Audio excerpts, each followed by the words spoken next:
All right, guys, let's assume you've made it through your first week of sobriety and you're like, what do I do next? Well, don't worry, your sober bestie has got you some tips and tricks because I think that sobriety means we get to thrive. So how do you make it through those first 30 days? Great question.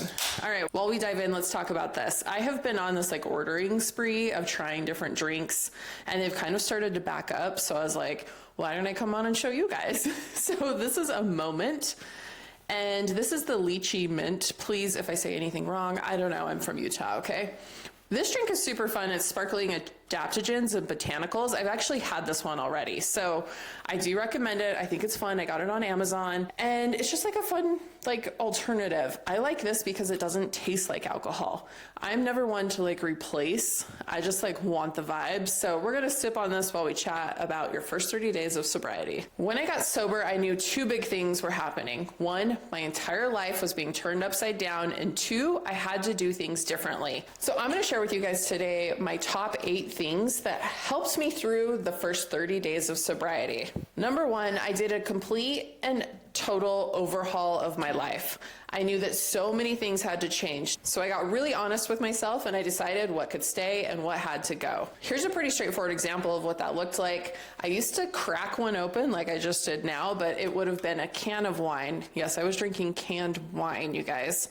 And I would have spent Saturday cleaning out my Jeep. So instead of doing that, I started taking my Jeep down to the car wash. Just little simple things, but on a big scale, they made all the difference. Number two, I started planning out new experiences to try. I would see something new on Instagram. I would sign up and I would go. I would do it alone. I just started doing all of these new things. And what I've realized is there is an entire world out there without alcohol. Like so much. It's almost like God like opened his arms and was like, look, Samantha, you've been looking through this little tiny pinhole because you would only do things that revolved around alcohol. And now you can experience the rest of the world. Like it's pretty freaking rad. But I also went through a little bit of a grieving process over that because I realized I had missed out on core memories with my children because I was always choosing alcohol. Did my kids have a great life? Were they fully provided for? Absolutely. Was I fully present? Absolutely not. So really I looked at what new experiences can I have because now there's so much. You guys should see my Pinterest board. Like I was gonna make pasta, I was gonna do all these things, and I've done a ton of them. Like a ton, but you know, Pinterest. Next, I really got clear on the fact that my body needed some help and some healing. So I really did an overhaul of what I had been eating. In those first like few days, in the first week, even the first couple of weeks even, it's like eat what you want, do what you want. You've got cravings, go for it. But really in that first month, I was like, how can I best support my body and let it heal? There's so much healing. We have trashed our bodies. I had like that big round puffy face and I already have like a pretty square jaw set. So I mean, I was like round, puffy, inflammation everywhere. And oh my gosh, I have to tell you guys, it just feels so good to feel good in your body. Then it's like you have to start looking at your morning routine and your night routine. Could you wake up a little bit earlier, or maybe instead of waking up and scrolling, could you do things a little differently? Like how would you feel if you got up, journaled, meditated, prayed, went to the gym? Like really start getting strict with yourself on how you're gonna spend your mornings, and the same thing with your evenings, because right out of the gate, I nailed my mornings, and then at night, I would really struggle. So at the time of recording this video, I'm 8 months sober, okay? And I've really been looking at my night routine even, because I notice I'm spending it like, I don't know, scrolling through Netflix. It's not like I'm sitting down and even intentionally watching a show. I'm just like scrolling there or scrolling on my phone or just like putzing around the house.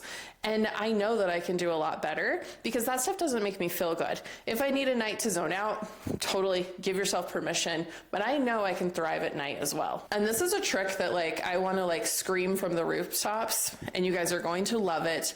I swear by this. It literally saved me, but I created my own drinking plan. For every activity I had coming up that I was still saying yes to, I went into it with my own drinking plan. That means I would show up with my own little cooler at girls' trips to the beach. You guys, I've literally done it all. Nashville, restaurants. I always go into things with my own drinking plan. Even if you're gonna go over to a friend's house to barbecue, have a plan. Bring your beverage, have that Diet Coke in your hand, have your water bottle with some electrolytes in it. Keep it with you. It makes me feel safe. I am an alcoholic.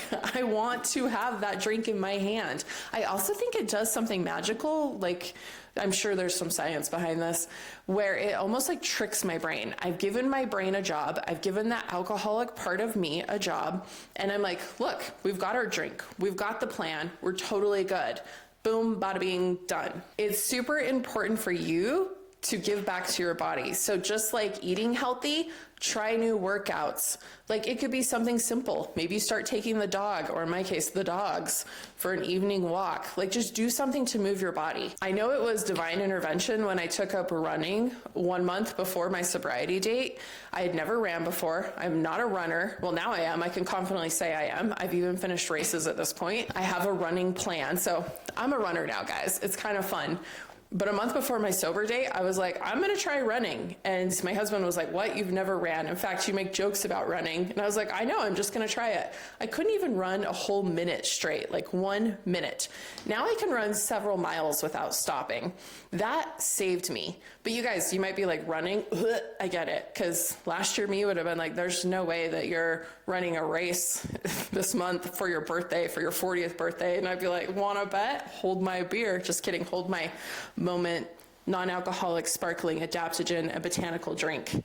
Get out and try new things. Go to the spin class, sign up for yoga, like just do something. Pilates, there's stuff everywhere. A lot of times too, you guys, you can get your first visit free.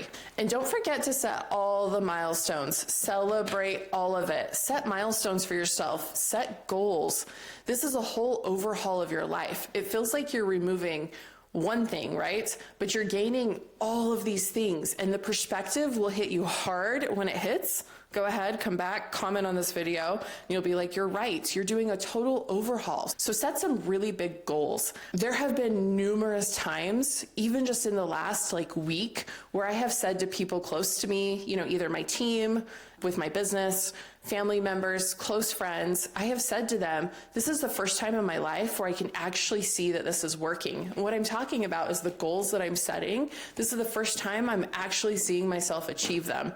It's mind-blowing. I am proud of myself for the very first time in my life. And my last tip is you've got to learn how to shut up the I'm bored brain. My brain likes to go, hey, we're bored. Why not have a drink? Or hey, I don't know what to do with myself. I call this my itchy period too. But start coming up with solutions on how you can feed that bored brain. It's bored, it wants something to do, and for some reason it wants you to act like an idiot and drink. Even something as simple as doing a puzzle helps me feed my bored brain. I've also been known to just get in the car and go for a drive, or leave the house and go for a walk. And honestly, nobody even really notices. I'm just getting itchy and I take care of it. I'm also in AA, so it's always a great opportunity for me to go to a meeting. You might have a sober bestie, reach out to them, but figure out what you're gonna do when you're bored. The more you plan for this, the more you set yourself up for success, because you deserve this. You deserve to be sober and you deserve to live a happy life. So on that note, cheers to living big and cheers to living free.